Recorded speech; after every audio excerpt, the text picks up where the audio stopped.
ते खुशाल आमदार घरी झोपायलेत।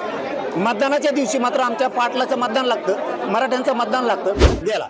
आणि दुसरं पण सांगतो, त्यांनी प्रश्न विचारला म्हणून मराठा आरक्षणचा जो JR काढला गेला मराठवाड्याचा, त्याची सरकारची जबाबदारी आहे प्रमाणपत्र वाटण्याची। त्याचबरोबर मराठवाड्यातल्या सगळ्या मराठ्यांना सांगतो, उद्यापासून किमान तुम्ही या माकणे गावच्या पवित्र भूमीतून सांगतो, सगळ्या मराठ्यांनी मराठवाड्यातल्या आपण आपल्या आमदाराला पुढं घाला, त्यांना विचारा तुमच्या सरकारनं JR काढलाय आमच्या लेकरासाठी, मग प्रमाणपत्र का देत नाहीत? ही आमदाराची सुद्धा जबाबदारी आहे की सगळे प्रमाणपत्र काढून द्यायची, कारण JR त्यांच्या सरकारनं काढलाय।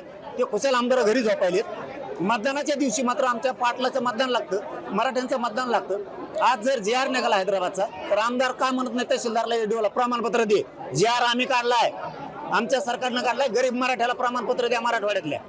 आणि हे आमदारांनी म्हणावं, माझी हात जोडून विनंती आहे मराठवाड्यातल्या सगळ्या आमदारांना की तुम्ही तहसीलदारला OEDना फोन करून विचारा, JR काढलाय तुम्ही JR प्रमाणे कुणबी प्रमाणपत्र वाटप करा तहसीलदारला आणि EDO ऑफिसला जाऊन बसा आमदारांनी।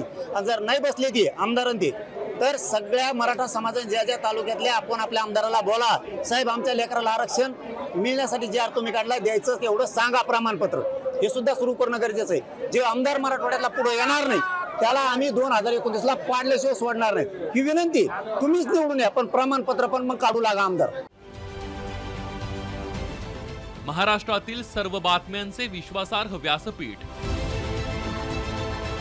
सकाळच्या सर्व सोशल मीडिया प्लॅटफॉर्मला लाईक, फॉलो आणि सबस्क्राईब करा। तसंच सर्व नोटिफिकेशनसाठी बेल आयकॉन प्रेस करायला विसरू नका।